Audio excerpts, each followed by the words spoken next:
Ang Pangako Sa'yo, o mas kilala bilang The Promise, noong 2000, nananatili itong pangalawang nangungunang serye sa telebisyon sa lahat ng panahon sa Pilipinas. Gayun din ang primetime soap ay nakakuha ng malaking katanyagan sa ibang bansa. Narito ang ilang cast ngayong 2024. Chris Daluz. Siya ang Vice-Presidente para sa broadcast ng Sports Communicators Organization of the Philippines noong 2001. Ngunit namatay siya noong 2009 sa edad na 74. Eva Darren. Nagsimula siyang lumabas sa mga pelikula noong unang bahagi ng 1960s. Nanalo siya ng FAMAS Award para sa Best Supporting Actress para sa pelikula noong 1969. Nica Valencia. Ang kanyang unang paglabas sa telebisyon ay sa ABS-CBN ang TV noong 1993. Ang kanyang huling pagpapakita sa TV ay noong 2018. Hazel Ann Mendoza. Nagsimula siya bilang child star sa ilang serye, nagpakasal ang aktres sa isang direktor, na karaniwang nagdidirekta ng mga konsyerto ng ilang sikat na artista sa Pilipinas, at isa na siyang ina ng 2 lalaki.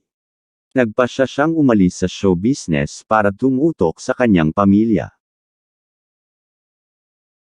Carlo Muñoz. Habang nasa kolehiyo, nagsimula siyang magtrabaho bilang isang komersyal na modelo at lumabas sa mga lokal na ad sa TV kabilang ang Del Monte at Coca-Cola.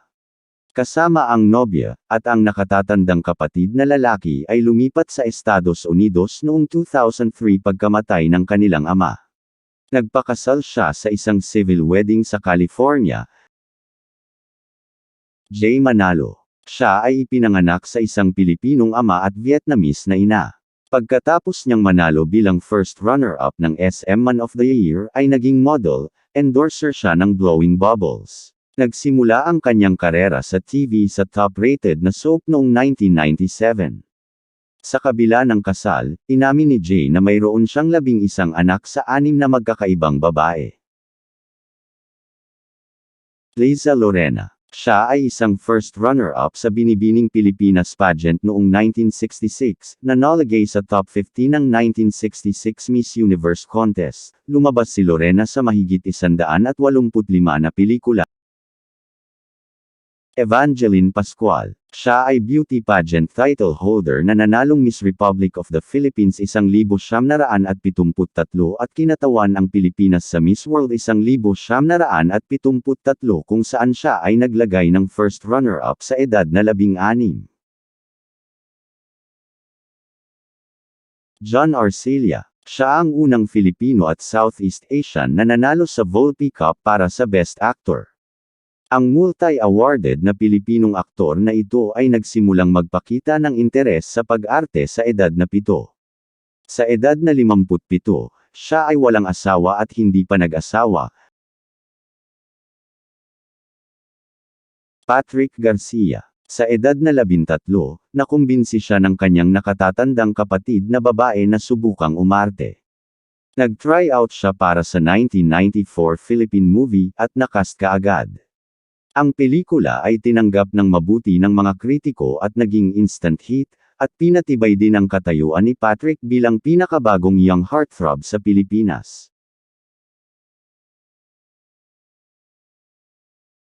Jody Santa Maria. Tinagurian siyang silent superstar ng bansa, kilala siya sa kanyang versatility sa comedy, horror, at drama sa mga independent film, blockbuster at telebisyon.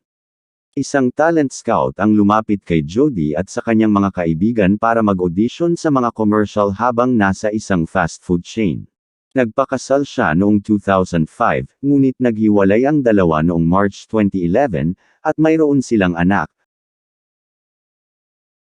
Luis Alande. Ang kanyang unang acting role ay bilang si David sa TV series na Pangako Sa'yo. Mula noon ay lumabas na siya sa ilang soap opera, gayon din sa teatro, na lumalabas sa stage musical. Ikinasal siya noong February 2017, sa Tagaytay, at wala silang anak. Just O'Neil Larkin. Siya ay kasalukuyang board member ng 1st District of Rizal matapos manalo sa 2019 elections. Natanggap din niya ang marangal na Eastwood City Walk of Fame star noong 2014, para sa kanyang tagumpay at mga nagawa sa show business. Amy Austria. Ang award-winning Filipino actress na ito nakilala sa kanyang mga paulit-ulit na papel sa mga palabas tulad ng Pangako Sa'yo. 3 beses na niyang nakuha ang titulong Best Actress sa Metro Manila Film Festival mula noong 1980. Nagbibigay pa rin siya ng makapangyarihang pagsuporta sa mga pagtatanghal sa ilang mga pelikula. Tonton Gutierrez. Kilala siya sa kanyang tungkulin bilang Gobernador Eduardo Buenavista sa orihinal na hit teleseryeng Pangako Sa'yo 2000. Nagpakasal siya sa aktres noong Marso taong 2004, sa Sanctuario de San Antonio Parish, Forbes Park, Makati. Yula Valdez. Sinimulan niya ang kanyang karera bilang isang teen actress, nagpunta sa 4 na pelikula noong 1984. Kilala siya sa kanyang kilalang papel bilang Amor Powers sa orihinal na bersyon ng Pangako Sa'yo 2000. Isa siya sa magaling na artista sa soap opera ng Pilipinas. Wish din daw niya na gumawa ng action projects, bagay na hindi niya nagawa sa mga dekada niya sa industriya. Jane Garcia. Siya ang nagbigay buhay bilang Madam Claudia Buenavista sa Pangako Sa'yo, at bilang Miss Minsion sa 1995 remake ng Sara ang Munting Prinsesa. Ang multi-awarded na aktres na ito ay nakakabighani ng mga manunood sa kanyang stellar performances at walang hanggang kagandahan. Kilala ang kanyang mga profesional na tagumpay.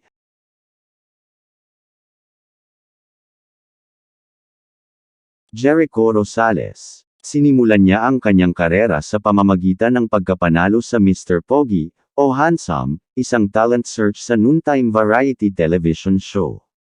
He gained international stardom in several countries with his soap.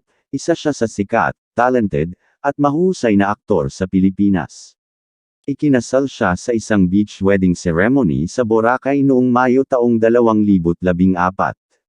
Noong Enero taong 2024, inihayag ni Jericho at ng kanyang asawa ang kanilang paghihiwalay matapos ang kasal sa loob ng 10 taon.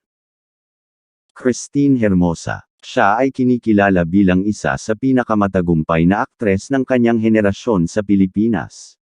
Ginawa niya ang kanyang screen debut sa youth-oriented variety show, ang TV 1995. Ang kanyang pambihirang tagumpay ay dumating sa klasikong soap opera noong 2000. Noong Setyembre taong 2004, nagpakasal siya sa isang artista. Hindi nagtagal natapos ang kanilang kasal. Pagkatapos nito, muli siyang nagpakasal sa aktor at host na si Oyo Boy Soto noong Enero taong 2011, at mayroon silang 5 anak. Siya ay 40 taong gulang na, at aktibo pa rin bilang isang endorser, at ang kanyang huling serye ay noong 2018.